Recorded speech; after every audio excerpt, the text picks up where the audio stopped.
na-miss kong image ng mga bata, ipipresent pa na siya ng universe at ng Lord sa akin na may asawa na ako. Ito pala yung talagang gusto kong nakikita.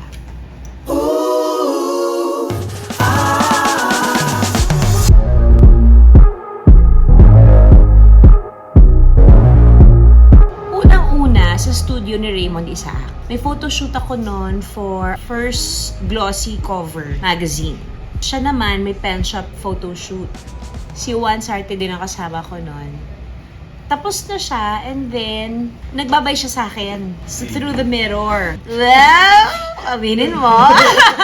Sabi ko, namabay naman ako. Sabi ni Juan, magkakilala kayo? Hindi. Nauna siya. Second, may morning show sila, tapos guest mga love teams. Tapos nag-promote kami ni Piolo ng movie at that time. May pinagdadaanan siya. May pinagdadaanan din ako nun. Napagtripan niya kami nun. Tanong siya ng tanong, nabibuisit siya, nang aaser siya. Tapos nakikita niya kasi kung ano yung nangyayari. Actually, naririnig ko na nga lang yan nung nagde-date na kami na, kaya pala. Kaya naman pala mapambus ka nung araw na yon. Nagkataon na yung episode, hindi tugma sa buhay niya. Pinagdadaanan niya. First, labas talaga namin, palaging may barkadang kasama. As in, marami akong friends na kasama, tapos friends niya, nag-meet kami sa isang place, ganyan, or cast ng Kristala, cameraman, and production crew ng Kristala.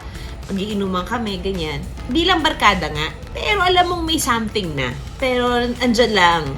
Sinabi lang niya, nasa car kami noon, naalala ko, nasa kotse kami. Tapos sabi niya, can we go out without your friend? Hindi naman very formal, but in English, labas naman tayo ng tayo lang. Yun. Yung parang, syempre, ito na to, may nagiting. Tinatanong niya, ay, siya.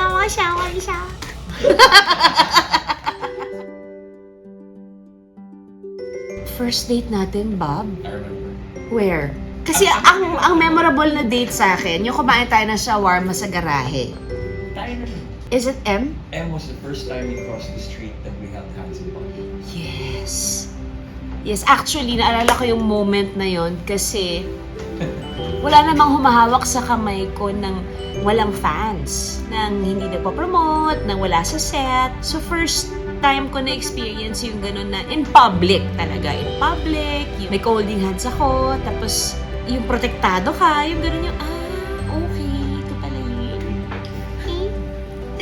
Kinikilig ka. That old Italian place in Malate. Naalala ko nga, okay, ngayon naalala ko na Cosa Nostra. Sinabi niya sa akin yun. Sabi niya, have you heard about this place? Hindi ko alam kung ang word ba doon, may nag-date ka na ba dito? Or sabi ko, Has anybody ever taken you here? yes, ayun. Si English. So sabi ko, wala. Kasi nga, doon lang naman ako naka-experience ng mga ganong may proper date and ganyan. So, doon namin minit yung dad ko at some point. Touchy feel kasi kami pareho eh. Malambing talaga kami sa isa't isa. Hindi ba, Bob? Kumukuha ng confirmation. Baka feeling ko ako lang. Magsusulat ng mga messages sa mga post-it notes. Ganyan kami mag-communicate. Random notes. On those days na wala kang ina-expect ng sweet words, yan, biglang may mga appreciation messages. Maano si Raima, kamusta? How are you? Importante yun eh. Tinatanong ko, kumusta yung araw mo na pagka buong linggo kami magkasama during the holidays or let's say Holy Week, magkakasama kami araw-araw ng mga bata. Tapos biglang may trabaho. Bigla kami pareho makakaramdam. Halos sabay na magkasabay magte-text ng hashtag si Punks is real. May ganon. Always yan, kapag kagising niya, may mahigpit na yakap kami talaga every morning. Tapos magkikiss kami. Lagi, ano yan, hindi siya routine eh, matic. Matic yan na nangyayari na. Hindi magsisimula yung araw namin pareho pag wala yung moment na yon. Una niyang ginagawa, syempre kiss talaga. Kiss. Pero pag alis siya ng barangay, kiss yung lips nila lang. Ganun lang, kasi madumi siya eh. Pag naligo na siya, mabango na siya, ganyan. Tsaka na kami sisiksik sa kilikili niya. Mag-uunahan na kami ng mga bata sa tabi niya, ganyan. Kung minsan nagbabata-bataan din ako, hinihila ko yung mga bata kasi para ko nasa tabi niya. Kasi tatlo sila eh, may aso pa. So, minsan hinintay ko na lang yung moment ko. Pero kung minsan inilalaba ko yung lugar ko.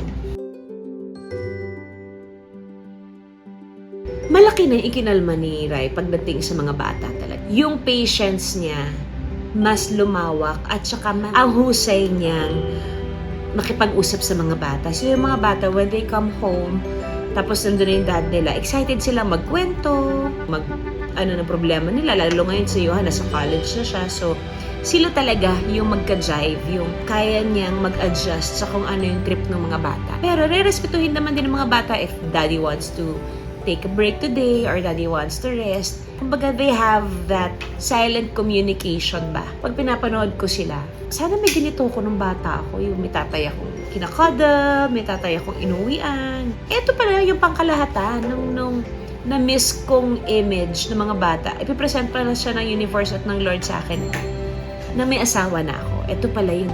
Ito pala yung talagang gusto kong nakita. Bye-bye! Happy Valentine's! You know how we the kids adore you so much. We appreciate the wholeness of you. We love seeing you happy going home. We love seeing you happy going to work. And just know na every day is Valentine's. Basta umuwi ka na maayos, safe, at mabango. I love you so much. Happy Valentine's!